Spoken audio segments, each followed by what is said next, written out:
하나님의 공의를 바로 세우는 시간 카이로스 시작합니다. 오늘 함께 하실 분들을 소개하겠습니다. 평화나무 김용민 이사장님 자리에 함께 하셨습니다. 그리고 평화나무 기독교 회복센터 소장님이신 김디모데 목사님 함께 하시고 계십니다. 예. 그리고 오늘은 특별한 분을 한 분 더 모셨습니다. 사회적 참사가 일어났을 때 피해자들과 함께 연대하시고 계속 심리 상담, 트라우마 치료를 담당하시는 연세대 상담 코치학 권수영 교수님 자리에 모셨습니다. 네, 반갑습니다. 반갑습니다, 교수님. 네. 권수영 교수님은 세월호 참사 피해자들을 비롯해서 가습기 살균제 피해자들과 가족들의 심리 상담을 맡아주셨고요. 그리고 고용노동부의 상담에 관련한 인적자원개발위원회 심리상담 운영위원도 맡고 계세요. 그리고 무엇보다 또 목사님이기도 하시다고 들었습니다. 오늘 지금 온 국민이 힘든 시간을 보내고 있는 이 시간에 꼭 필요한 분이셔서 저희 카이로스가 한번 모셔봤습니다. 일단 제가 궁금한 게 있어요, 교수님. 네. 애도라는 게 이 죽음을 받아들이지 않는, 그러니까 죽음을 인정할 수 없는 상태에서 가능한 감정일까요? 애도라는 게. 그러니까요. 그러니까 애도가 사실은 혼자 할 수 없는 경우가 굉장히 많거든요. 그래서 지금 우리가 국민적 애도를 하는 게 저는 뭐 나름대로 큰 의미가 있다고 생각하고요. 우리가 좀 달라졌어요, 세상이. 그래서 예전 같으면 한 사람이 죽으면 그 마을 전체가 함께 아파하는 분위기였거든요. 그래서 장례식이 마을의 행사였잖아요. 네, 맞습니다. 근데 지금은 다 병원에서 돌아가시니까 예. 집에 돌아왔단 말이죠. 그래서 장례를 마치고 집에 들어가는데 앞집에서는 파티를 하더라 이거죠. 그럼 어떤 느낌일까요? 이게 저분과 나는 굉장히 아무도 상관없는 단절감을 느끼게 되겠죠. 우리 한국 사람들이 제일 힘들어하는 게 바로 그런 단절감인데, 그러니까 어떤 식으로 해도 우리가 애도는 함께하는 거고, 우리가 다 연결되어 있다는. 너무 안타깝게도 그게 제일 큰 문제인 것 같아요. 우리가 마을이 없어졌다는 거. 마을이 없어졌다. 그래서 많은 분들이 우리 마을연구원 행정학 교수님들, 인류학 교수님들이 뭐라고 그러시냐면, 저 같은 이제 정신건강 전문가들이 하는 얘기, 우리가 너무 우울하다, 자살률도 올라간다, 이혼율도 올라간다. 이거 다 마을 때문이라는 거예요. 마을이 함께 하는 그런 공동체 의식을 잃어버리니까 홀로 죽고 아무도 연결감을 느끼지 못하는 문화가 어느새 돼버린 거죠. 그래서 이제 이런 사회적 참사가 일어난다라고 하면 온 국민이 함께 기억하고 아파하는 문화를 만들어내는 게 굉장히 중요할 거라고 생각이 들고요. 그래서 지금 이제 애도 기관을 이제 정하고 실제로 이제 함께 아파하는 것까지는 참 좋은데 이게 형식에 그쳐서는 안 되고 그렇죠. 얼마만큼 사랑하는 사람을 잃은 사람들의 마음을 우리가 잘 어루만질 수 있을까 이게 가장 관건이겠죠. 근데 아까 제가 공동체가 무너졌다는 얘기를 드렸지만 지금 그렇다고 그래요. 우리가 공동체 굉장히 중요하게 생각하는 민족 같잖아요. 근데 이웃나라 일본에 비해서도 우리가 훨씬 더 떨어진답니다. 마을 축제 같은 경우도 20년 이상 이렇게 마을 축제, 우리 지역 축제가 한 100개가 안 된다네요. 근데 일본만 해도 100개 훨씬 넘고 100년 이상 된 축제가 500개가 넘는다 그런 얘기를 하거든요. 그래서 우리가 어느새 마을이 없어지면서 이제는 서로 그냥 앞뒤 사는 사람들도 전혀 우리가 옛날에 이웃 사촌이라고 했는데 그런 것들이 전혀 없어졌고 같은 층에 사는 아파트 주민도 전혀 알 수가 없어. 알 수도 없고 또 알려고 하지도 않고 그렇죠. 이웃이 이제 만나는 모멘텀이라고 할까요? 그 계기는 층간 소음 때문에 서로 싸우는 일 외에는 서로 만날 일도 없고. 그런데 놀라운 건 그래도 한국 사회가 아직도 공동체를 이 아픔을 좀 함께할 수 있는 공동체가 남아있다라고 하면 저는 그건 교회라고 생각해요. 교회 공동체가 어떤 역할을 하냐에 따라서 지금 공동체가 무너져가고 있는 한국 사회에 굉장히 중요한 역할을 할 겁니다. 그 마을 공동체에 있어서 아직까지 무너지지 않은 한 축이 바로 교회다 이렇게 볼 수도 있을 것 같고요. 또 교수님 말씀을 좀 원용하자면은 우리 많은 엄마들이 이 육아로 인한 고통을 호소하지 않습니까? 옛날에 마을이 있었을 때, 마을 공동체가 살았을 때는 온 마을이 그 아이를 양육했다. 그런 그렇죠. 이 과거가 있었기 때문에 그 역시 결국 마을의 복원이 이루어져야만 뭐 지금의 어떤 인구 감소 문제 같은 것도 풀리지 않을까 하는 생각이 들었습니다. 네, 예. 맞아요. 그래서 1인 가구가 많아진 것도 마을이 무너졌었다. 그런 아. 얘기를 지금 우리 말씀하신 것처럼 얘기하는 전문가들이 있고요. 예. 네, 그런데 이제 그런 어떤 빈 공간을 분명히 교회가 예. 사회로 분명히 역할을 할 지점이 있다. 이렇게 생각하는 거죠. 네. 함께 아파하고 음. 함께 살아가는 공동체가 교회가 아닌가 목사님 말씀 또 교수님 말씀 들으니까 생각이 듭니다.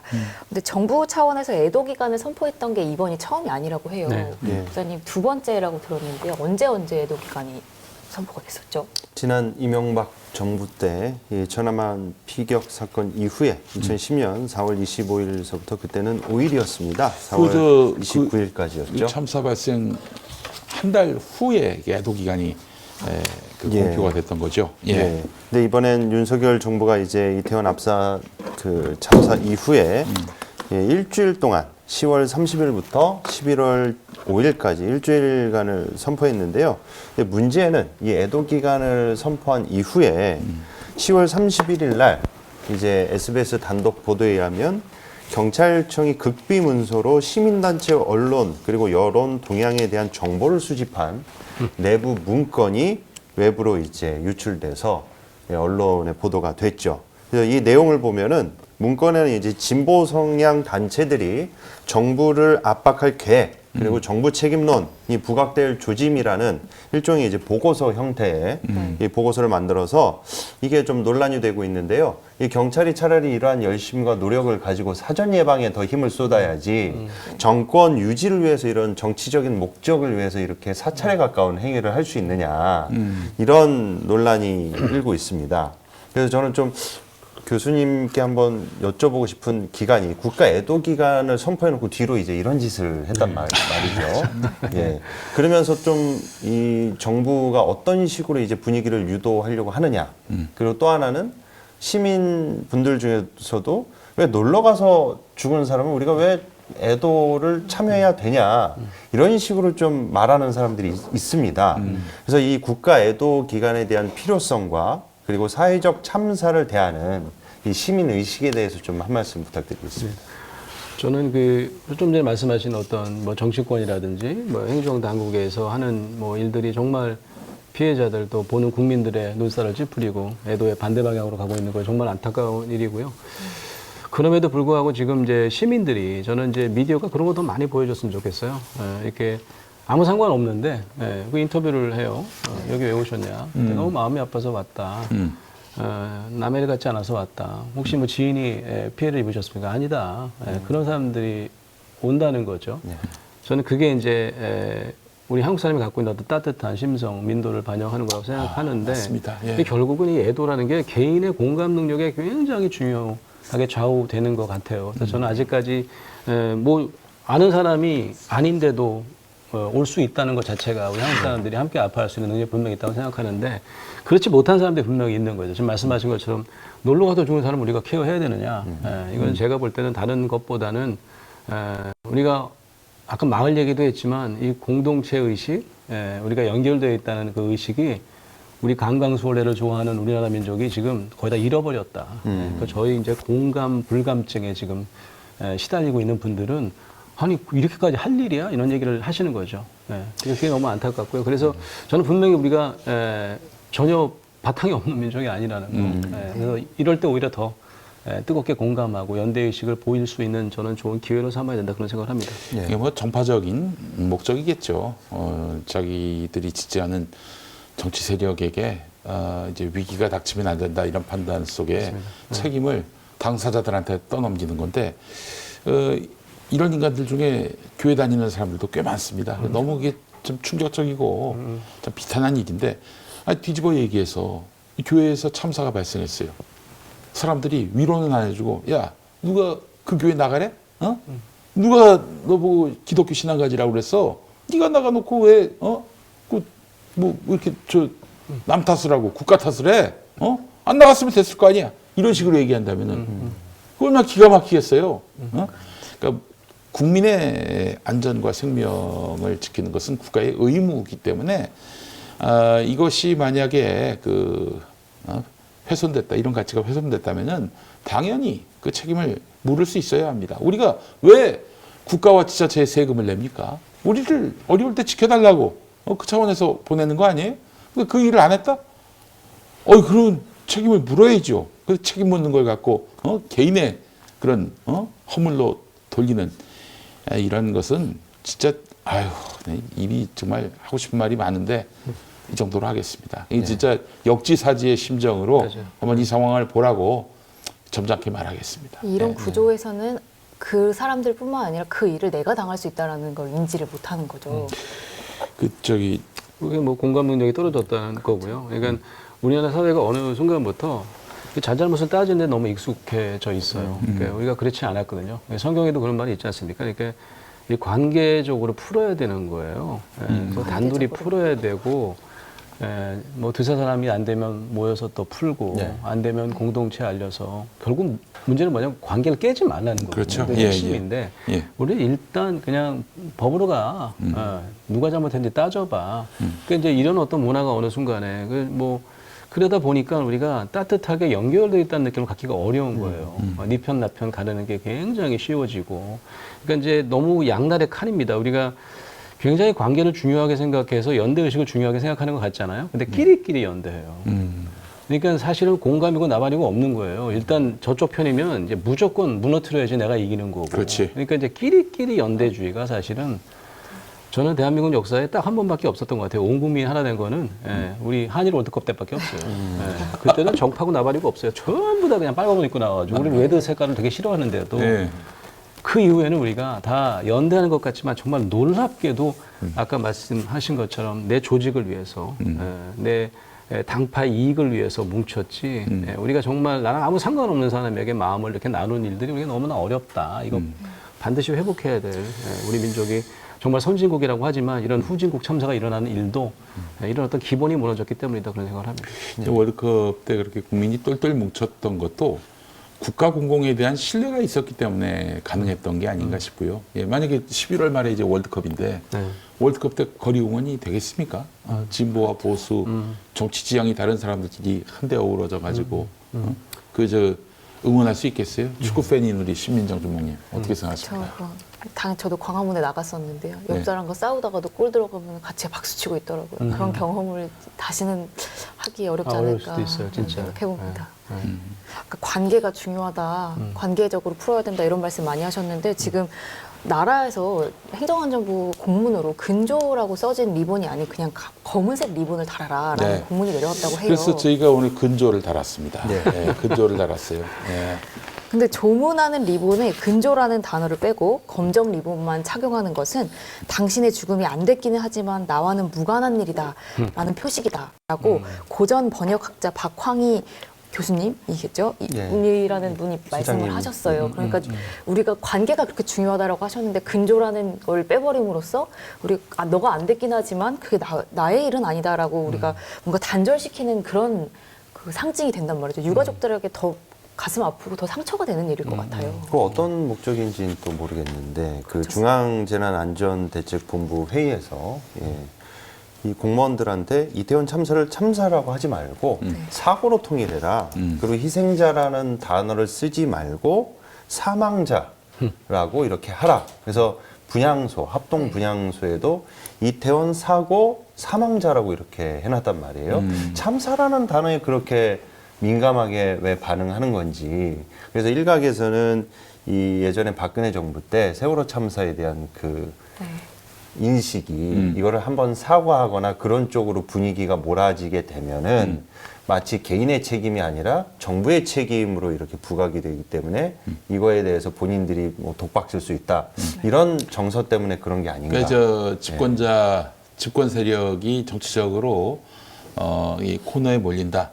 그런 일을 방지하기 위해서는 참사를 사고라고 해야 되고 희생자를 사망자로 해야 한다. 뭐 그런 얘기인가요? 예, 그런 용어의 의미로 그런 의도로 이렇게 쓴 게 아니냐. 그러니까 책임 회피하는 거네요. 의혹이 있었죠. 그리고 세상에 지금까지 국가적 어떤 참사나 이런 인재가 발생했을 때 리본의 근조를 빼라고 지시한 정부가 있었는지 이것도 참 의문인데요. 보통 이렇게 교수님께서는 왜 참사라는 단어를 이렇게 정부가 꺼려하는 건지 글쎄 좀 말이에요. 어떻게 저도 보시는지. 지금 말씀하신 것처럼 글자를 왜 뺐을지 그러니까 이거 굉장히 생각이 많은가 봐요. 그러니까 근조라고 쓰면 너무 장례식 분위기가 나니까 검정만 있으면 어차피 잘 안 보이잖아요. 그래가지고 단지 안 단지 모르게 하려고 그랬나? 저도 이거 무슨 의도일까? 근데 참사 대신 그냥 뭐 사고라고 해라 이런 것 자체는 예전에 그런 적이 있었습니다. 예전에 뭐 지금은 안 그러시겠지만 목사님들이 이제 교회 내 상담실 만드는 걸 싫어했어요. 왜 그렇습니까? 왜냐하면 아니 뭐 마음에 문제가 있거나 병이 있어서 상담받는 거 아니야. 근데 내가 목회를 잘 못한다는 얘기야? 뭐 이런 느낌인 거죠. 그래서 그러니까 국가에서도 참사라는 말을 쓰면 왠지 내가 뭐 사회 안정망을 구축을 잘 못했기 때문에 참사가 난 거, 이게 망신스럽잖아. 그러니까 단순 사고 이렇게 이제 내가 다 할 수 있어. 그런 어떤 그러니까 내가 겸손하게 잘못한 것을 이제 바로 직시하고 또 이렇게 큰 사건 사고가 났다 그러면 그걸 참사로 이해하고 함께 아파하는 리더가 오히려 사실은 결국은 민중들에게 사랑받는 리더가 되거든요. 그렇죠. 근데 이런 어떤 이거 진짜 너무 이거 너무 말도 안 되는 어떻게 나는 이해가 안 돼요. 왜 글자를 빼라고 그랬을까? 나는 내 생각이 맞다고 생각해요. 이게 신고 뭐 티가 확 나니까 단지 안 단지 모르게 하려고 그냥 검정 리본만 달라고 하는 게 아닌가. 도저히 상상이 안 됩니다. 저는 뭔가 좀 수상하다 이상하다 하면 다 제 천공을 생각합니다. 주술적인. 천공의 깊은 뜻이 있지 뭐 그럴 수도 않겠는가 있고요, 진짜. 이렇게 추정합니다. 예. 저는 일단 내 자식이 죽었는데 사진도 올라가지 않고 내 자식의 이름도 없는 그런 데서 과연 내가 그 죽음을 받아들일 수 있을까? 그리고 왜 내 자식이 죽었는지 의문이 풀리지 않고 도대체 이 죽음을 왜 막을 수 없었는지 이런 질문들이 해결되지 않고 과연 부모들이 그 죽음을 받아들일 수 있을까? 가족들이 이런 생각을 많이 해봤거든요. 네. 그래서 예전에 보면 그 세월호 때도 그랬잖아요. 그러니까 이제 특별법 만들어가고 그러니까 실제로 애도할 기회가 없었어요. 그때만 해도 너무 오리무중에 왜 배가 가라앉은지를 아무도 얘기해주지 않으니까 그러니까 뭐 광화문으로 청와대로 뭐 이렇게 갈 수밖에 없었던 거죠. 그러니까 사실은 제일 중요한 게 일단 우리 병원에 가면 그렇잖아요. 내가 이렇게 왜 손이 떨리는 거예요? 이게 수전증이에요? 아니면 뭐 스트레스예요? 뭐예요? 그 원인을 알아야 그때부터 거기에 대한 이전 예방도 하고 내 삶의 스타일도 바뀌고 그러는 건데 지금 이제 그런 게 잘 안 되는 거죠. 우리가 참사가 나면 책임을 다 안 지려고 하고 이게 사실 한 가지 책임이 있는 게 사실은 아닙니다. 그래서 저는 이제 뭐 한 사람을 처벌하고 그런 문제로 해결될 거라고 생각하지는 않아요. 근데 일단 중요한 거는 일단 원인이 일단 규명이 되고 그 사람으로부터 진정한 사과를 받아낼 때 우리가 치유가 시작되는 거거든요. 맞습니다. 그런 것들이 우리가 예. 대한민국 사회가 지금 안 되고 있는 겁니다. 그러니까 애도는 내 자식이 왜 죽었는지를 알고 그 원인을 알아서 내가 받아들일 수 있을 때부터 시작이 되는 거네요. 진정한 애도는. 근데 애도를 강요하는 이 분위기 그리고 아무것도 묻지 말라는 분위기 책임을 지지 않겠다는 이 분위기가 진짜 애도를 말하는 건지 모르겠다라는 그런 생각 해봤습니다. 사과도 그렇죠. 뭐 사나흘 지나도록 하지 않다가 112 그 신고 상황이 세상에 알려지니까 그제서야 없던 부랴부랴. 눈물을 아주 그러니까요. 짜가지고 흘리기도 하고 이게 그래놓고 물러난 놈이 한 놈도 없어요 지금 뭐 아니 사과만 하면 뭐해 100마디 1000마디 할 수 있지 한 놈도 그만두는 놈이 없어요 지금 아니 이게 안 그만둘 일입니까? 못 그만둘 일이에요? 이 150분이 넘게 돌아가셨는데 게다가 또 지금 한 20분 가까이는 소생이 어려운 지경에 놓였는데 한 놈도 책임을 하지 한 놈도 뭐 다음 주에 서울경찰청하고 경찰청장도 아니고 서울경찰청장 정도 경질한다는 그 이야기가 관가에서 돌고 있습니다. 원래는 이제 이상민이라고 행정안전부 장관 거기까지 치려고 그랬는데 이 친구를 치면은 이 친구를 임명한 대통령도 책임져야 한다 이 얘기 나올까봐 그 밑에 선에서 그냥 꼬리를 자른다는 얘기가 지금 관가에서 돌고 있는데 이거는 반성했다고 볼 수가 없는 거예요. 그렇죠. 예. 그리고 누가 그 사과를 사과로 받겠습니까? 아니 그것도 지금 윤석열은 사과도 안 했습니다 지금. 그렇죠. 네.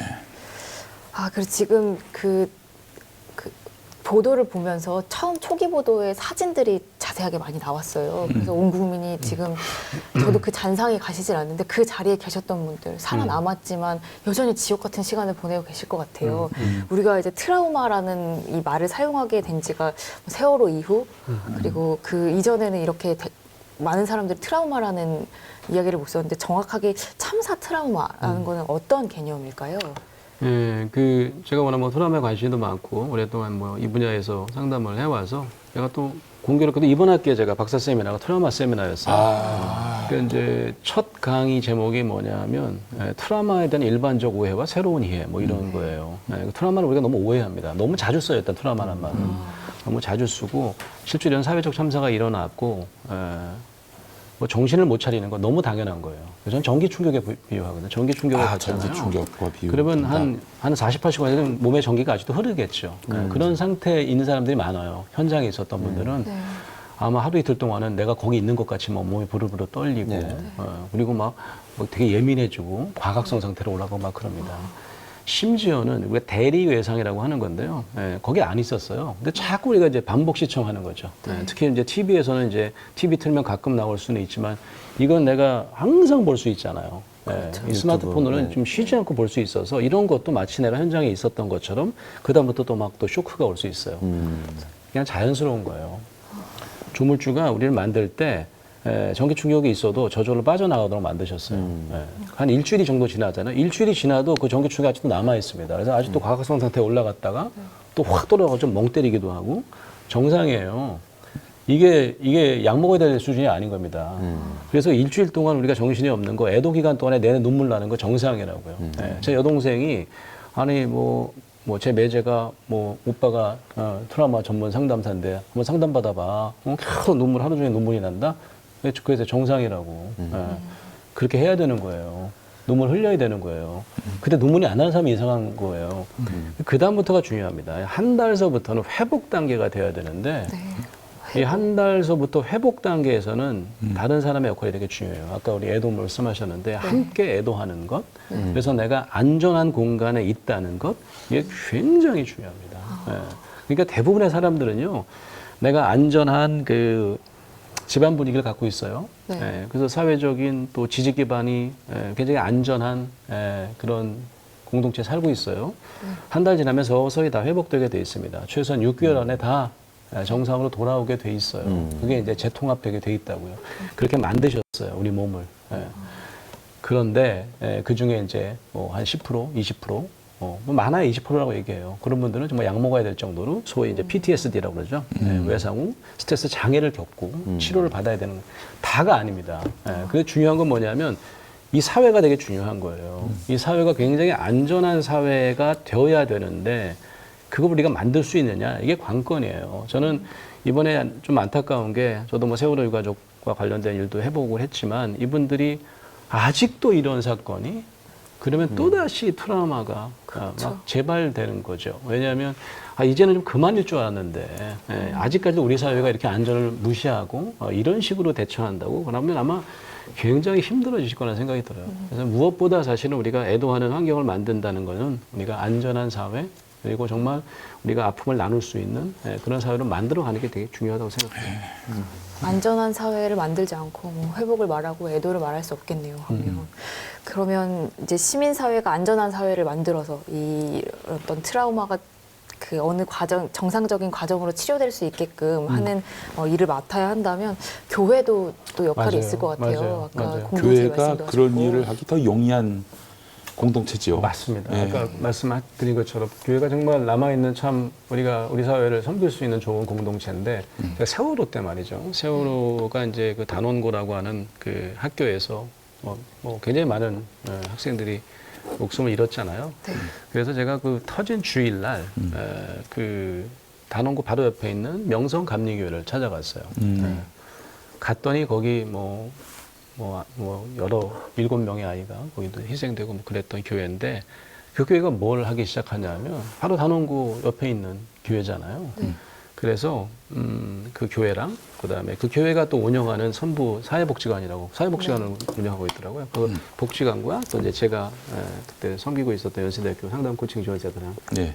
3자 협력을 해서 센터를 만들었어요. 오. 그래서 힐링센터 0416, 신부와 힘 이런 센터를 만들었는데 저는 굉장히 교회가 이런 일을 감당해야지 된다고 생각을 하는데 교회 내 어떤 메시지들은 오히려 정반대로 가고 있는 경우가 많고 그래서 저는 그때 그런 생각을 했어요. 여기는 새로운 모델을 만들 수 있겠다. 이 단원구는. 왜냐하면 보통 그런 막 수백 명이 아이가 죽고 그러면 다 이사 가게 돼 있습니다. 네. 그 마을은 공동화되게 돼 있어요. 예, 아주 예, 그냥 예. 붕괴됩니다. 뭐 터가 안 좋아서 그랬다 뭐 이런 풍문도 있었을 것이고. 근데 제가 그 마을을 가보니까 가능성을 봤어요. 여기가 좀 달라요. 아까 말씀하신 것처럼 아파트 같은 데가 아니라 평상이 남아 있더라고요. 그래서 평상에 할머니 할아버지 나와 계세요. 예. 그러니까 이분들에게 정말 어떻게 애도하는지 잘, 또 괜히 아이들의 마음을 건드리지 않게만 한다면 이 마을이 무너지지 않을 수 있겠다. 그런 거 할 때 가장 중요한 기능을 할 수 있는 데가 어디인가? 교회입니다. 그래서 그때 이제 김홍선 목사님이라는 분이 뭐라고 항상 저한테 그러셨냐면, 목사님 제가 이거 꼭 해야 되겠습니다. 그 이유가 뭐냐면 광화문으로 다니고 뭐 특별법 만들고 다니는 유가족이 돌아와서 어디로 가겠습니까? 마을이 냉랭하면 그럴 때 찾아올 수 있는 그런 아랫목 같은 교회가 되고 싶다. 그런 교회를 우리가 만들어야 된다고 저는 생각해요. 아랫목 같은 교회. 너무 좋은 교회입니다. 명성감리교회 안산에 있고요. 네. 그 여러분이 알고 있는 그 명성교회하고는 이름만 같습니다. 네, 완전히 같지가 다른 않습니다. 교회입니다. 예. 정말 교회가 이렇게 위기의 시대, 그 인간성이 파괴되는 시대의 그 마지막 보루 같은 역할을 해야 될 텐데, 토리옷 이런 참사로 희생된 분들뿐만 아니라 참사 희생 가족들에게 그 온갖 모욕과 고통을 주면서 심지어는 아무 상관없는 북한하고 또 연관지어 가지고 이렇게 그분들을 두 번 그 가슴에 대못을 박는 이런 목사들이 너무나 많습니다. 네. 이번 참사 때도 어김없이 막말을 일삼는 목사들이 있었습니다. 네. 대표적으로 정광훈 씨 이번에도 지난주 설교에서 헬로윈 참사 희생자들을 나쁜 문화에 물든 사람이라면서 매도하더니 이제 추모 열기를 두고 북한 소행이다라고 몰아가고 있습니다. 근거도 없이 그렇게 얘기할 수가 있나? 참 대단한 원래 분이에요. 이거 신학적인 상상력이 뛰어나요. 그 사람은 네. 딱 보면 안 돼요. 한마디로 얘기해서. 딱 보면. 네. 근거 없이 헛소리를 아주 자신감 있게 하는 그런 스타일입니다. 예. 여기에 더해서 대통령 멘토로 통하는 천공이라는 사람은 뭐라고 했냐면요. 이 참사 희생에 보람되게 해야 한다는 뭐 이런 막말까지 내뱉었습니다. 근데 천공의 말이 처음 듣는 말이 아니에요. 어디서 많이 들어본 말인데요. 영상으로 한번 확인해 보겠습니다.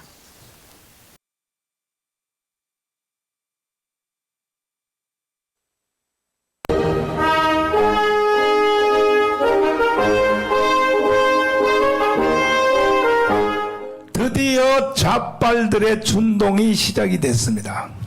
이 좌빨들의 준동은 우리나라가 건국된 후로 지금까지 좋은 일이 있었을 때, 또 슬픈 일이 있었을 때 항상 보면 무임승차합니다. 돈도 안 내고 올라타요, 거기다가. 이번에 일어난 이 이태원 사건도 동물적인 감각을 가지고 있는 사람은 이미 벌써 알고, 또 나같이 기도하는 사람은 더 빨리 알 수 있습니다. 이 남조선에서 있었던 모든 사건들 있잖아요. 그러면 좋은 사건이든지 부정적 사건이든지 이 모든 사건 위에 북한이 올라탔단 말이에요. 뭐 제주 4.3 사건을 비롯해서 대구 폭동 비롯해서 모든 사건이 북한이 이제 다 올라탔는데, 심지어 4.19까지 전부 다죠. 네, 4.19도 올라타고, 심지어 좋은 사건이 뭡니까? 월드컵 4강, 붉은 악마. 네. 거기도 올라탔더라고요. 그러면, 다 올라탔다면, 이번에 이태원 사건을 쟤들이 가만히 있었다고 생각하는 것이 오히려 비상식이죠. 그렇죠. 네. 조사할 필요도 없어요. 움직이는 현상 보면 벌써 알아버려요. 제가 100% 북한이 기어 올라탔다. 현상 보면 아는데,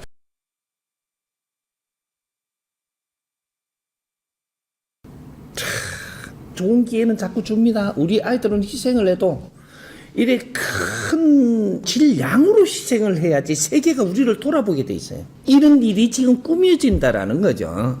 우리 아이들 희생이 보람되게 하려면 이걸 기회를 잘 써가지고 세계에 빛나는 일을 해야 됩니다. 하늘은 계속 대한민국을 위해서 기회를 줍니다. 누가 희생을 하더라도. 이걸 가지고 난주 누구한테 잘못을 덮어 씌우려고 이런 소리를 지금 하고 있어. 이 사고를 누구 책임을 돌리려고 하지 말고 지금은 그럴 때가 아니야.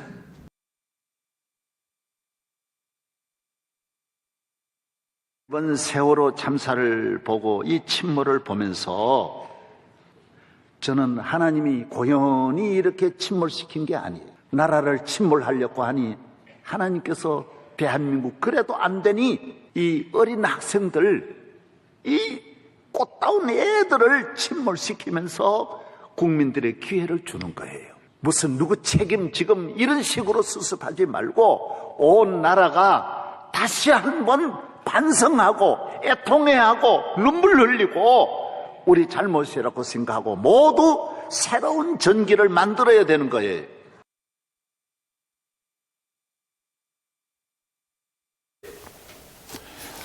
이게 이런 거죠. 이게 이 참사가 우리에게 기회다. 뭐 신이 기회를 준 것이다. 이게 하나가 있고요. 그리고 책임을 뭐 권력한테 돌리지 말아라. 우리 모두의 책임이다.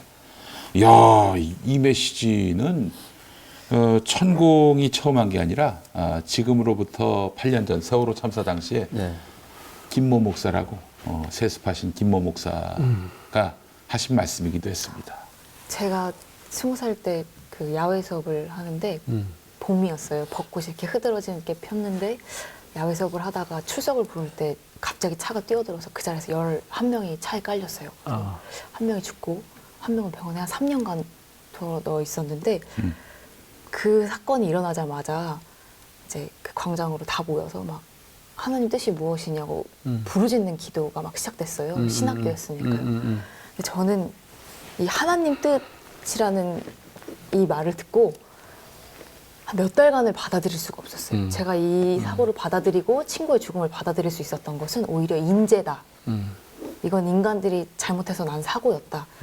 안전 문제였다라는 것을 받아들이고 나니까 그 다음부터 내가 어떻게 살아가야 되는지 어떤 의미들을 부여해야 되는지가 인정이 되기 시작했어요. 그러나 저는 이런 사고를 두고 하나님 뜻이다 라고 이렇게 뭐 하나님이 경고의 메시지를 줬다, 뭐 하나님의 심판이다 라고 할 때마다 정말 알레르기적인 반응이에요. 이게 거의 뭐 대한민국 지금 뭐 많은 교회 목사님들의 메시지도 그렇고 구약 시대에 사는 거죠. 이게 뭐 심판자 하나님, 불로 치시는 하나님, 뭐 침몰시키시는 하나님. 이게 너무 안타까워요. 이게 제가 놀랍게도 여러분 혹시 아실지 모르겠는데 칼 융이라고 하는 정신분석자가 뭐 이렇게 알고 있습니다. 프로이드는 굉장히 종교의 적대적이고 융은 굉장히 친근했다. 뭐 이렇게 알려져 있잖아요. 그분이 한 얘기 중에 이런 얘기가 있어요. 제도적 종교에 가장 중요한 기능이 하나 있대요. 그게 뭐냐면 개인으로 하여금 하나님과 아주 가까워질 수 있는, 하나님을 직접적으로 체험할 수 없도록 만드는 기능이래요. 직접 체험할 수 없게 만드는. 이게 되게 아이러니하고 아주 뼈 아픈 얘기입니다. 제도 교회에 가면 하나님이 무서워져요. 내가 잘 살아야 되겠구나 하고서 벌벌 떨게 만들어요. 그러네. 근데 그게 진짜 하나님을 체험하는 거냐. 아마 그러라면 예수님이 오실 필요가 없었을 겁니다. 이게 너무 우리 안타까운 게, 제가 지금 젊은 세대라고 그러면, 저희 아이들도 잘 교회 안 나가는데, 자기는 하나님을 사랑하지만 교회를 나갈 수가 없대요. 너무 공격적인 메시지가 많고, 너무 징벌적인 메시지가 많아서, 이해가 돼요. 저는, 저도 저 나이라면 교회 가고 싶을까? 막 무시무시한 하나님, 막 철퇴를 내리시는 하나님만 경험하게 되는데 왜 나갈 필요가 없지. 못 나갈 것 같아요. 아니 그 학생 포함해서 승객 300명을 자기 마음대로 죽일 수 있는 하나님은 어떻게 믿어요? 아유 너무 무섭습니다 정말. 그렇게 하나님 뜻을 우리에게 알려주기 위해서 그 무고한 그 예쁜 제 친구를 데려가는 하나님이라면 저는 믿지 않겠다 라고 방황을 오랫동안 했던 것 같아요. 신학적으로도요. 사실 그래서 우리가 현대신학을 좀 자세히 공부해 보면 현대신학은 이제 다시 그런 얘기 하지 않습니다. 하나님이 어떤 하나님이냐면 우리가 그 오두막이라고 하는 영화를 보시면 거기에 이제 막 피해를 입고 아내를 그 자식을 잃은 그 주인공이 하나님으로 나오는 그 대상에게 막 소리치죠. 우리 애 죽을 때 뭐 했냐고. 죽도록 내버려 두신 하나님이 되는 거잖아요. 당신은 그것이 특기야 보니까. 당신 아들 죽었을 때도 아무 짓 안 하고 위에서 쳐다만 보시대. 당신은 특기다. 그랬더니 촉촉한 그 눈물을 흘리면서 자기 손을 보여줘요. 하나님인데 하나님의 손도 이렇게 부서져 있는. 그러니까 예수만 죽지 않았다. 십자가의 그 도상에서 성만함도 함께 돌아가셨다. 이런 어떤 고통의 신학, 이런 연대 신학이 이미 아우구스비츠 수용소 이후에 신학이 바뀌어가고 있거든요. 근데 아직도 우리 대한민국은 그런 무시무시한 하나님, 그런 하나님을 계속 설파하고 결국은 젊은 친구들로 하여금 이러던 친밀한 하나님을 경험하지 못하도록 막고 있다. 이 칼육의 말이 딱 들어맞았다. 저는 그런 생각을 해요. 저 예전에 이제 제 아버지가 목회하시던 교회에 불이 난 적이 있었습니다. 뭐 그래서 이제 본당이 다 탔는데 갑자기 어떤 친구가 후배 하나가 믿음이 너무 좋은 후배였거든요. 네. 막 울면서 자기가 요즘 기도 생활 열심히 안 해가지고 불이 났다고. 그랬더니 교회 안 다니는 그 이제 동네 애가 야 합선으로 불났지 뭔 합선으로 불났어 합선으로 그 얘기를 하는데 그러니까 이제 이렇게 생각하는 거죠. 예. 기도 열심히 하면 합선이 돼도 불이 안 나. 예. 이렇게 망상을 하는 거죠. 우리가. 근데 제가 야 이 친구 아주 신박하네. 그렇지 합선으로 불이 났지. 제가 그때 저도 그 친구한테 막 잘못했다고 하는 그 친구한테 좀 동화될 뻔하다가 그래 합선이지 합선. 이제 고등학교 1학년 때 얘기였습니다 그때. 예.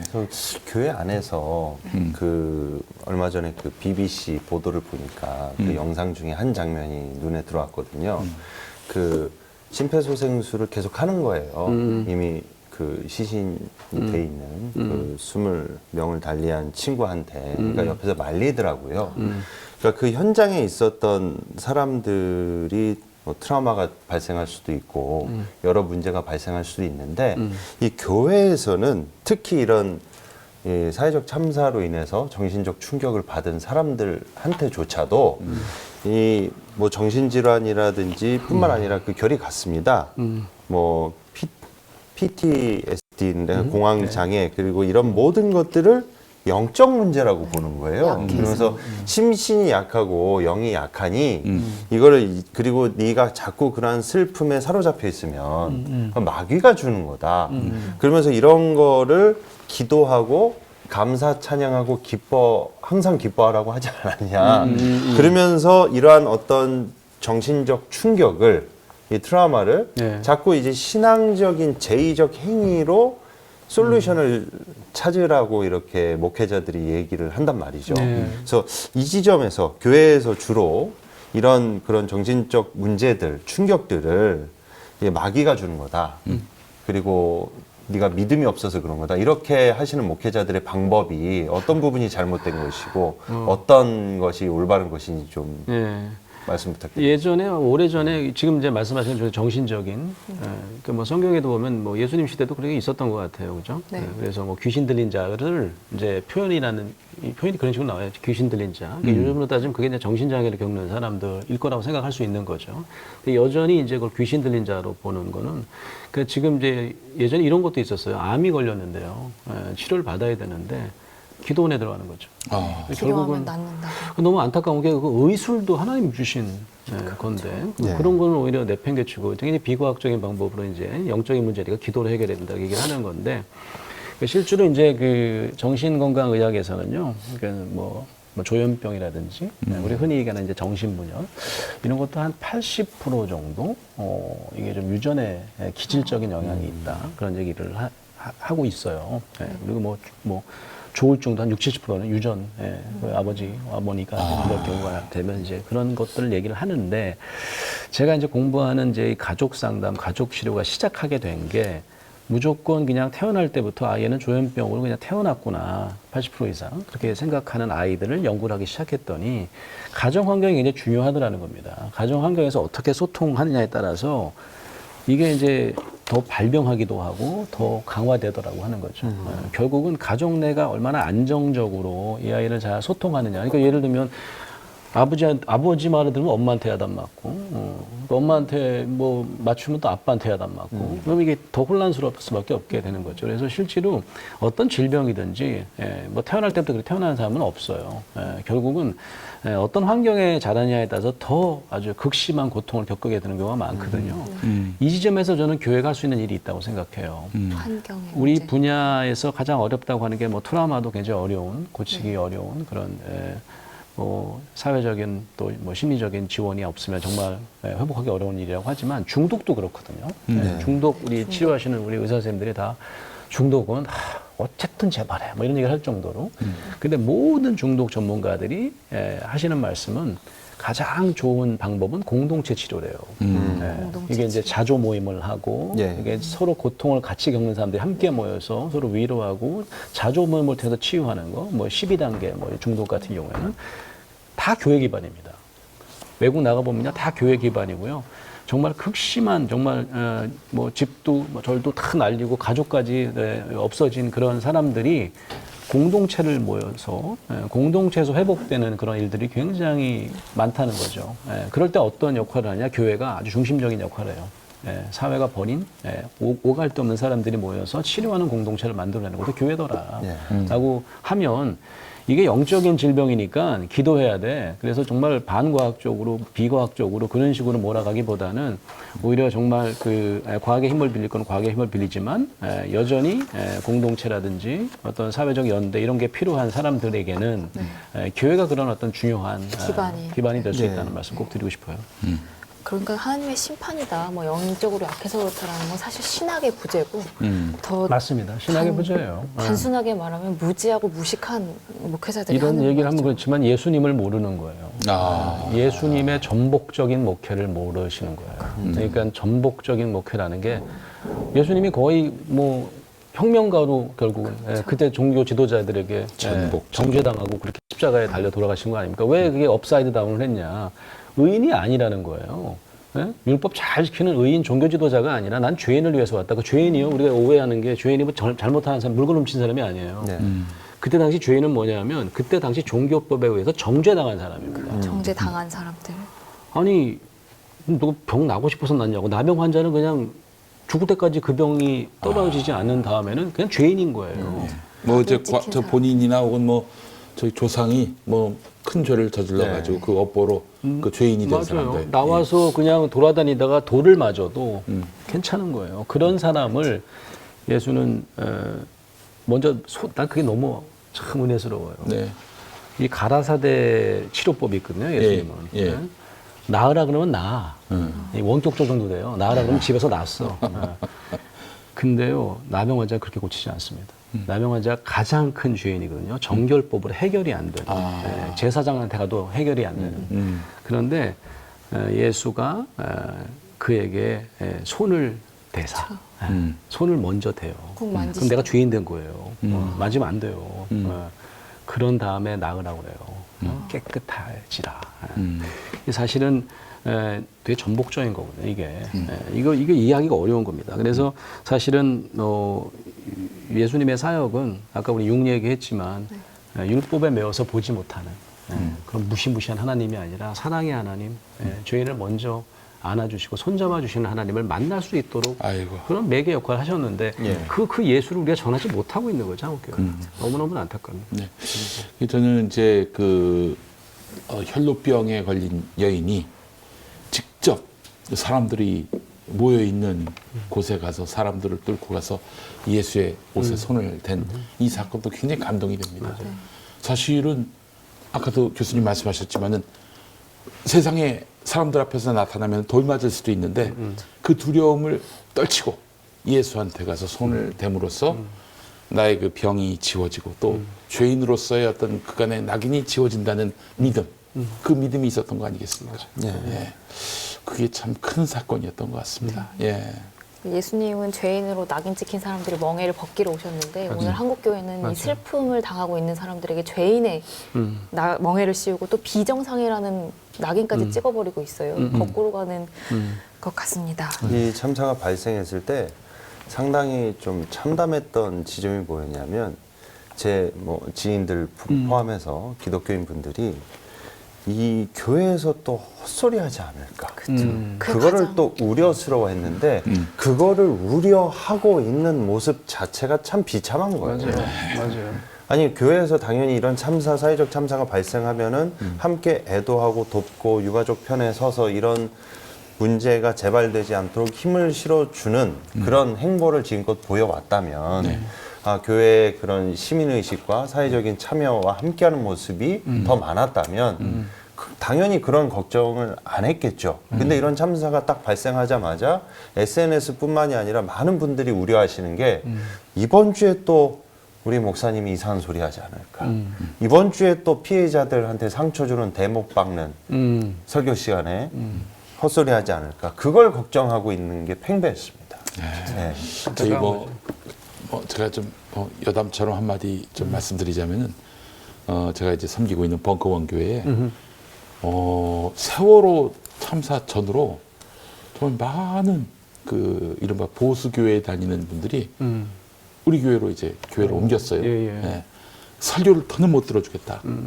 그전 인간성이 말살된 설교는 더 이상 들을 수 없다 해서 뭐 저희도 부족한 게 많은데 그렇죠. 저희한테 오신 분들이 네. 많이 계세요. 청년들도 많고. 순복음, 뭐 합동 이런 데서 오신 분들이 굉장히 많습니다.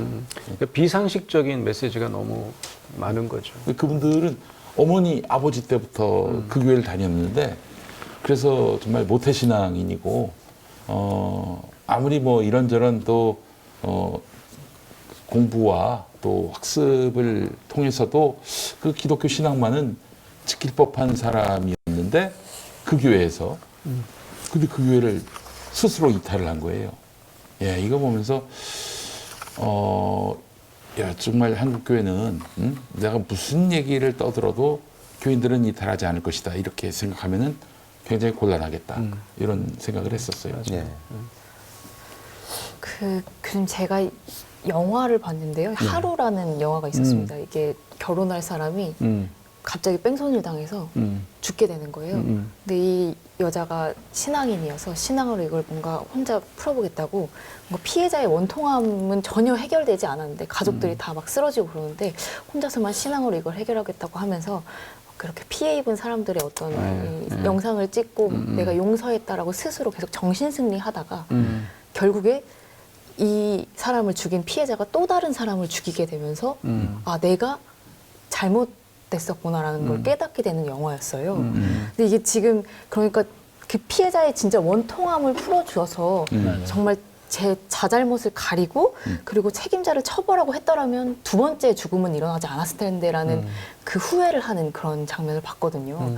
그러면 이 진상을 제대로 규명하고 그리고 책임자를 제대로 처벌하는 것 이것이 피해자와 그 유가족들에게 어떤 의미가 될 수 있을까요? 뭐 절대적인 의미가 있고요. 네. 그래서 이제 사과라고 하는 게 있잖아요. 대통령의 네. 사과를 요구한다 그러는데 난 사과할까 봐 겁나요. 그래서 사과를 하는데 뭐 얼마나 형식적인 사과를 하겠어요.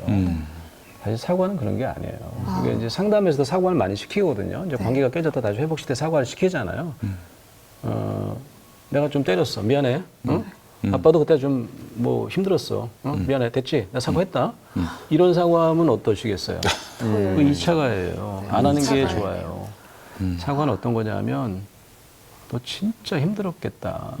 아빠가 그럴 때마다 네가 얼마나 처절한 존재감을 느끼고 힘들었을지 내가 지금에서 이해가 된다라고 그 상처를 이해할 때 굳이 사과한다고 얘기 안 하더라도 서로 화해할 수 있게 되는 거거든요. 그런 게 없어요. 그러니까 우리 현 정부도 저는 뭐 이렇게 말로 사과하는 건 물론 뭐 안 하니만 뭐 못하지는 않을 수도 있어요. 뭐 그래 사과 받았으니까 내가. 그런데 더 중요한 건 뭐냐면 뭐 몇 날 며칠 계속해서 그냥 합동분향소에 뭐 국무위원이랑 같이 가는 게 중요한 게 아닙니다.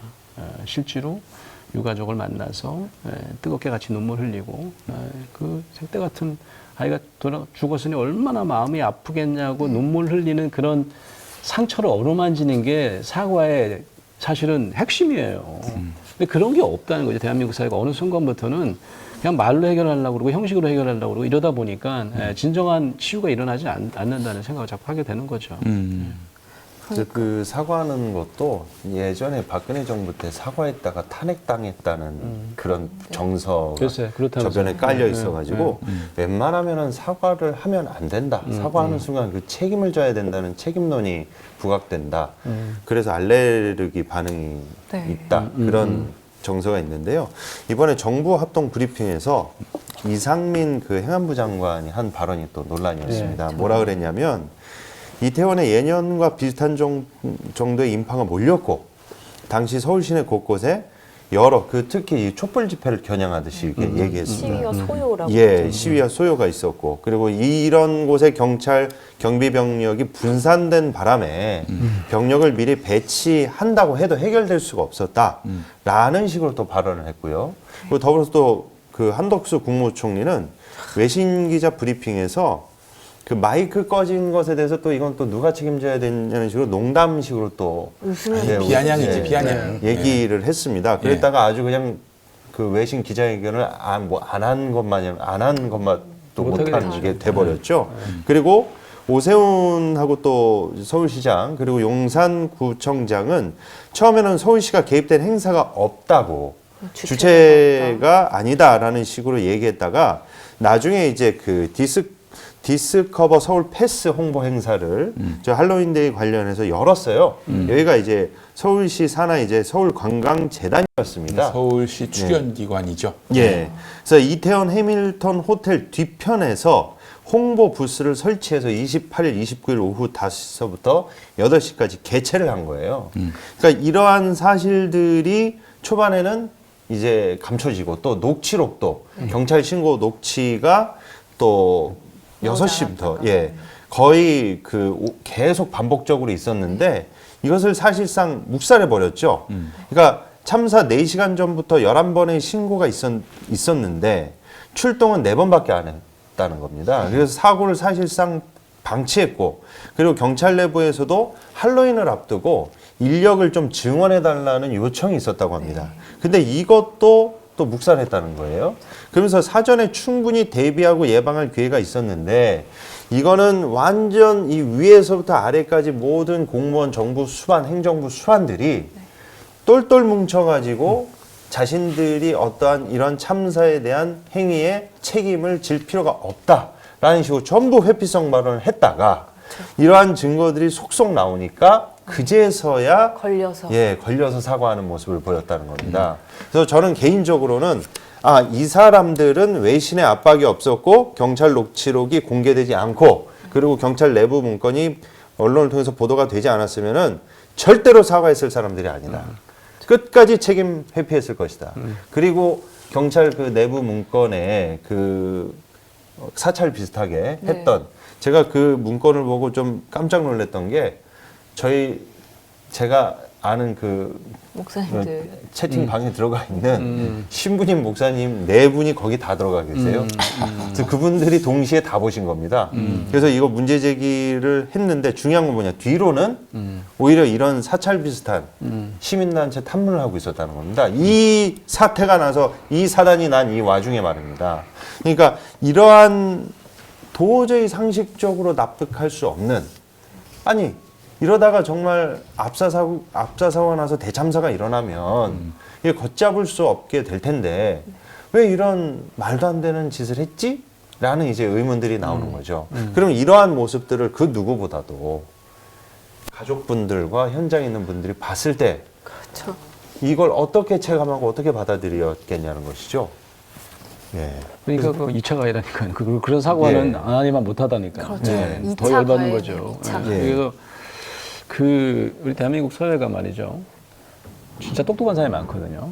옛날에는 똑똑한 사람이 다 리더가 됐어요. 그래서 옛날엔 반장 선거 할 필요 없어요. 1등이 반장이에요. 2등이 부반장이에요. 공부 못하는 친구들이 반장한다 그러면 선생님이 그랬어. 너 미친 거 아니야? 네가 무슨 반장을 했마. 그랬단 말이죠. 예. 지금 S대 법대 나온 사람들 진짜 똑똑하기로 이름 말할 수 없는 사람들이 대한민국을 이끄는 것 같은데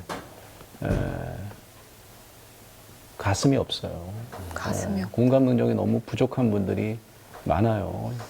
유가족을 진짜 뜨겁게 이해하는 사람이 너무 적은 거죠. 근데 너무 놀라운 거는 시대가 바뀌었어요. 이제 똑똑한 사람을 리더라고 생각하지 않습니다. IQ 높은 사람을 리더라고 생각하지 않아요. 네. 감탄은 합니다. 감탄을 해요. 와, 똑똑하다, 말 잘한다. 우리 한동훈 법무부장관 말하는 거 뭐 기가 막혀요. 어떻게 말 이렇게 잘하지? 근데 감동을 주지는 않아요. 그렇죠. 공감 능력이 떨어지는 리더들은 결코 온 국민을 잘 이해할 수도 없고 공감할 수도 없다는 거죠. 그런 현실을 우리가 지금 목도하고 있는 거라고 생각해요. 예. 더군다나 그 경찰 내부 문건이 나온 게 SBS 보도였잖아요. 예. SBS 보도를 과연 SBS가 단독으로 나왔는데 SBS라는 매체의 성격상 이 정권에 굉장히 친화적인 매체인데 네. 어떻게 저런 문건을 터뜨렸을까라고 했는데 이 검찰이 마약 단속과 관련해서 어떤 이 판을 짜고 있었고 그래서 서울경찰청이 배치한 인력 중에 사법경찰이 대부분이었고 예. 이런 어떤 그래서 경찰들이 깔려 있으면 이 마약 사범들을 검거할 수 있겠느냐 뭔가 마약 소탕 작전 예. 이런 어떤 이 계략 자체가 있었는데 아. 이게 일부러 이거를 덮기 위해서 경찰에게 모든 이 뭔가 혐의와 모든 책임을 다 뒤집어 씌우기 위해서 SBS에서 보도된 그 자료가 터진 것이 아니냐라는 네. 막 이런 여러 가지 이야기들이 나오고 있어요. 예, 여러 그러니까 가지 이런 의혹이 계략, 있죠. 네, 예. 모략 이런 것들이 내 자식의 죽음을 둘러싸고 책임지지 않으려고 이런 계략과 모략이 있다라는 걸 알게 될 때마다 뉴스를 볼 때마다 정말 피가 거꾸로 솟을 것 같아요. 예. 그래서 서울 경찰청이 10만 명을 예상했다고 하는데 그러면서 총 137명을 배치했다고 합니다. 근데 이 중에 인력은 주로 마약, 이제 강제추행 불법 촬영 단속에 집중한 이제 인력이었다고 밝혔는데요. 그 절반 이상은 또 저기 정복도 아니고 사복을 입었단 말이에요. 맞습니다. 예. 그래서 일각에서는 이것이 이제 한동훈 장관 주도하에 마약 단속으로 위기 전국을 모면하려는 그런 물타기의 그 한 가지 방법을 하려다가 본인들도 예상치 못한 이런 참사가 일어나게 된 계기가 아니냐 이제 그런 의혹이 일고 있죠. 아, 예, 네, 그래서- 정말 예. 참 그 뭐든지 이제 꼼수가 있었던 것이고요. 안전은 이거는 꼼수로 더 어떻게 그 가치를 세울 수가 없는 것인데 저는 그 가장 좀 황당하고 화가 나는 대목은 바로 인근이거든요, 대통령실이. 거기엔 1,100명이 무려 그 경력이 있었다고 합니다. 그런데 이제 그 중에 한 10분의 1밖에 안 되는 사람들이 지금 할로윈 그 축제에 그 배치가 됐었다고 하고요. 그리고 용산 경찰서장이 그때 어디에 있었느냐? 두 개 상황이 있었죠. 하나가 이제 이 윤석열 퇴진을 요구하는 그런 촛불 시위 그게 하나 있었고 또 하나가 이제 할로윈 축제인데 이쪽은 가장 많이 모였을 때가 지난 10월 22일 아니겠습니까? 그 주최 측은 한 30만이라고 얘기하는데 경찰은 16,000명이라고 했단 말이에요. 그러면 지난주는 그보다는 적었을 거 아니겠습니까? 16,000명보다 못한 사람들이 왔다는 얘기인데 근데 할로윈은 10만 가까이 왔다는 것이고 근데 용산경찰서장은 여기 있었단 말이죠. 그 집회 촛불 시위 현장에 있었다는 건데 그러니까 이들의 관심사가 어디 있는가 이들의 주안점이 어디 있는가 촛불 집회였다. 그 촛불 집회 시민들의 안전을 위해서 그쪽에 배치된 겁니까? 아니죠. 대통령실에 접근 못하게 하기 위한 경비 경호를 위해서 있었단 말이에요. 그러니까 이 자들은 시민의 안전이 아니라 정권의 안전이 더 중요한 사람들이 아니었나. 그런 의미에서 이들이 이 국민의 생명과 재산을 지켜야 하는 이런 본령들에 전혀 충실하지 않았다라는 평가를 할 수 있을 것 같고요. 그래서 저는 지금 이 상황도 지금 정부의 이해할 수 없는 이런 여러 가지 책임을 지지 않으려고 하는 행태도 실은 시민의 안전을 지키지 못했던 그때의 멘탈리티와 별반 차이가 없다. 이런 생각을 하게 됩니다. 예. 교수님 정부 대응에 미흡한 부분이 많다라고 하셨는데 이런 참사가 일어났을 때 그러면은 어떻게 개선이 돼야 될까요? 이런 정부가 어떤 식으로 대응을 해야 제대로 대응하는 것이고 가해 아닌 제대로 된 사과가 되는 것인지 좀 안내를 해주실 수 일단 있을까요? 제가 그동안 이제 그런 사회적 참사가 뭐 크게는 지금 두 가지 얘기하잖아요. 세월호도 있고 그다음에 이제 가습기 살균제 네. 피해 입은 분들이 있는데 이분들이 가장 고통스러운 건 그런 겁니다. 이제 그만 잊자라고 하는 겁니다. 잊어버려라.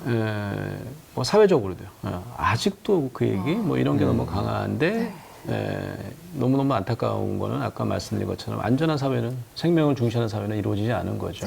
그럼 이분들에게 계속해서 트라우마 상황을 경험할 수밖에 없는 거고요. 그래서 가끔 그런 얘기를 하세요. 이민 가고 싶다고. 아이고, 그런 얘기를 할 때마다 진짜 마음이 무너지는 거죠. 특히 이제 가습기 살균제 피해 유부들도요. 너무 안타까워 하시는 게 뭐냐면 이게 좀 구심점이 좀 없어요. 안산이라고 하는 구심점이 있었기 때문에 세월호 그래도 유가족들 함께 뭉칠 수 있었는데 여기는 뭐 너무 이제 많이 나뉘어져 있고요. 전국에 있고요. 그러니까 이분들이 그런 얘기를 하는 거죠. 이게 진짜 누구 책임인지는 모르겠는데 예를 들면 옥시 같은 그런 제품은 영국 본사가 있거든요. 영국에는 단 한 대도 팔지 않았습니다. 그 살균제를. 또 우리는 왜 10년 넘게 판 거예요? 누가 책임져야 되는 겁니까? 근데 책임진 사람은 없어요. 회사를 걸어도 회사가 다 무죄라고 나오고요. 그러니까 이런 것들이 해결이 너무 안 돼 있고요, 우리가. 그래서 실제로 누군가가 진심으로 사과하고, 물론 이제 제일 중요한 거는 예전에 그런 거 한번 생각해 보세요. 왜 진실과 화해위원회라는 게 뭐 지금 그런 제목으로 과거사 진상 규명위원회가 참 많이 있습니다만 제일 중요한 게 이제 남아프리카 공화국에서 인권 침해 어떤 가해자들을 찾아내고 그리고 보상하려고 한 거거든요. 그때 이제 위원장이 투투주교였습니다. 그리고 이제 그게 어떤 의미로 전달이 됐냐면 저 사람이 나한테 정말 진심으로 사과한다. 그게 바로 화해 아니겠어요? 이게 이제 보상과 처벌만을 원한다고 생각하시면 안 돼요. 피해자들이 너무 이렇게 막 보상받으려고 누가 책임질 거냐 뭐 이게 아니거든요. 그 진심 어린 사과를 통해서 내가 정말 이 사회 다시 구성원으로 내가 화해하고 내가 다시 하나 되고 싶은데 자꾸 그런 피해자들이 저 같은 사람들에게는 그냥 돈만 있으면 이민 가고 싶다라고 하는 사회라면 우리가 정말 정부가 그렇지 않도록 우리가 최선의 노력을 다해야 되는 것이 그분들 다 우리 국민의 한 사람이고 세금 내는 국민이거든요. 그 국민들 놓치지 말아야 되는 게 정부의 가장 큰 사명이라고 생각해요. 만몬의 망령이 쓰인 그 기업들이라든지 그리고 거기와 커넥션인 관료들은 어떻게 보면은 진정으로 사과하려는 게 아니라 어떻게 해서든 법망을 피해 나가고 보상을 최소화하고 뭐 그런 거죠. 그러니까 그런 사람들한테는 솔직히 사과를 기대하기 어렵지 않습니까? 저희가 윤석열 지금 정부의 이번 이태원 참사를 대하는 태도들을 보면은 이 사람들이 과연 그럴 의지가 있는가, 그런 마음이 있는가, 그런 태도로 일관하고 있는데 그럼 이런 상대를 좀 대할 때는 뭐 시민사회에서 어떤 자세로 어떤 이제 태도로 저희가 대해야 되는지 좀 대체적인 좀 의견을 여쭤보고 싶습니다. 시민사회가 뭘 할 수 있겠어요. 이렇게 그냥 제가 볼 때는 지금 제가 볼 때는 어떻게 하다 보니까 우리가 이제 검사 출신 대통령을 지금 맞이했는데 저는 그분의 뭐 심성과 그분의 뭐 인격은 잘 모르겠어요. 뭐 개인적으로 만나서 얘기해 본 적도 없고 하니까. 그런데 그분이 하신 일이 말이죠. 자잘못을 따지고 죄목을 붙이는 일을 굉장히 오랫동안 해오신 분이에요. 그러다 보니까 앞으로 우리 사회가 저는 그게 참 안타깝다 그랬잖아요. 우리가 너무 자잘못을 빨리 따지고요. 관계를 풀고 상대방의 마음을 이해하려고 하지 않아요. 무조건 법으로 갑니다. 그래서 그렇게 법조인이 많아지는지도 모르겠는데요.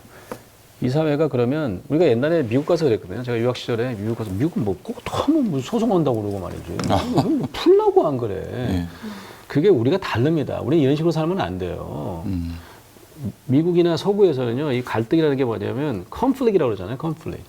이거는 부닥치다는 뜻이에요. 꽝 충돌하다 그런 어원을 갖고 있어요. 라틴어 어원이요. 우리 갈등은 그런 게 아닙니다. 이거는 칩과 이게 등나무와 칡이 이렇게 얽혀 있는 거예요. 이거를 끊어낸다? 그건 안 돼. 푸는 거예요, 이거는. 관계를 다치지 않게 풀어내야 되는 건데, 언제부턴가 우리는 그냥 자잘못을 따지고, 네 편, 내 편 나누고, 악마시하고, 그게 너무 팽배되어 있는 거죠. 안 풀려요. 절대로 풀리지 않습니다. 대한민국은 다르게 해야 돼요.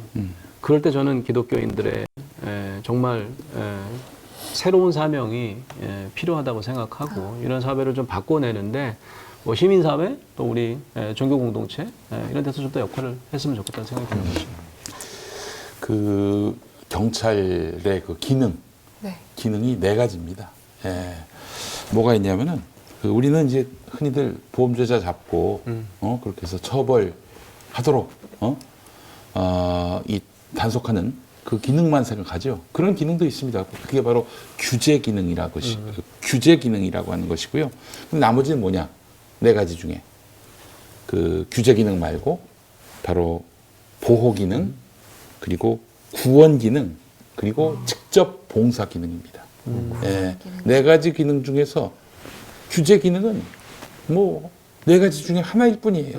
나머지 대부분은 국민에게 봉사하고 국민을 지켜드리는 그런 기능을 이제 경찰의 기능이라고 말할 수 있는 것인데, 이번 그 할로윈 축제 참사가 났을 때 뭐 경찰은 뭐 경찰만 하는 것이 아니라 이게 전체 치안의 그 기능을 말하는 건데, 치안의 기능 중에서 네 가지 중에 한 가지 기능만 발동이 됐다. 나머지 세 가지 정말 중요한 이 기능들은 발동하지 않았다. 그렇기 때문에 우리는 이런 불찰에 대해서 책임을 물어야 하고요. 책임을 묻는다는 것이 비단 뭐 누구를 골탕 먹이려고 하는 것이 아니라 이런 일이 다음에 또 방지되지 않기 위해서 아니겠습니까? 근데 지금 반성이 없어요. 사과도 없고 책임지려는 사람도 없고, 제가 너무 안타깝지만 조만간 제2, 제3의 이태원 참사 또 난다고 저는 예견을 합니다. 반드시 이 공직사회의 그 기강을 회복시키기 위해서라도 이 지금 책임자들을 전부 다 문책하는 일이 있어야 합니다. 그게 이제 반성과 사죄와 재기의 출발점이라고 봐야 되는 것입니다. 예. 마지막으로 이 사회적 참사를 대하는 기독교인들에게 목사님 한 말씀 해주신다면요. 우리가 고통당하는 사람에게 제일 많이 쓰는 그 기독교의 메타포 십자가 아닙니까? 네. 근데 십자가 뒤에 항상 부활이 있으니까 견뎌라. 주께서 뭐 부활의 기쁨으로 함께 할 거다라고 하는데, 요즘 십자가 그렇게 이해하지 않더라고요. 현대 신학자들이 십자가를 너무 그러니까 승리주의, 반드시 극복할 수 있는 고통이라고 얘기하지 않는다는 거죠. 거기에 기반이 뭐냐면 트라우마를 겪고 있는 사람들을 만나면서요. 트라우마를 겪는 사람들은 그런 승리주의에 위로받을 수도 없고 회복될 수도 없다는 거죠. 저는 십자가는 우리가 함께 회복해야 할 트라우마의 상징이라고 생각해요. 십자가는 어떤 곳이냐 하면 내가 도저히 나는 납득이 안 돼. 내가 왜 이런 고통을 당해야 돼. 처절한 피해의식을 가진 사람이 십자가를 보면 예수가 그런 삶을 살았단 말이죠. 그런 죽음을. 그래서 예수와 연대할 수 있는 곳이 바로 십자가라고 하는 거죠. 우리가 주기도문 진짜 연락에 외우잖아요. 네. 주기도문도 잘 읽어보면요. 그게 피해자 공동체에서 드리는 기도문입니다. 우리에게 죄를 지은 사람을 사하여 주었다. 우리가 어떤 사람이 볼 때 죄를 졌어요. 우리 그냥 당했어요. 피해자 공동체에서 함께 드렸던 공동기도문이라는 거죠. 피해자 공동체. 그런데 우리가 그런 의식이 없어요. 기독교인들이, 저는 교회는 이런 공동체라고 생각해요. 함께 기억하는 공동체인데 뭘 기억할 것이냐가 되게 중요하잖아요. 우리가 기억이라는 말도 참 재밌어요. remember잖아요. 멤버로 우리가 받아들이는 일인데 그냥 숫자만 늘리는 그런 교회 공동체가 아니라 갈 데가 없는 사람들, 내 마음을 누구에게도 지금 위로받지 못하는 사람들이 모이는 공동체, 그들의 아픔과 상처를 공감하면서 치유하는 공동체가 교회 공동체가 된다면 우리 한국 기독교, 우리 한국 교회가 또다시 우리 사회 또 역사에 기여할 수 있는 귀중한 사명을 감당할 수 있을 거라고 생각합니다. 네, 오늘 교수님 모시고 10월 29일 이태원 참사 관련해서 교회의 역할은 무엇인지, 또 공공과 사회 역할이 무엇인지 함께 나눠보는 시간 가졌습니다. 오늘 교수님 나와주셔서 감사하고요. 네, 감사합니다. 함께 해주신 김디모데 목사님, 그리고 김윤민 과장님도 감사드립니다. 저희는 다음 주 이 시간에 다시 찾아뵙겠습니다. 감사합니다.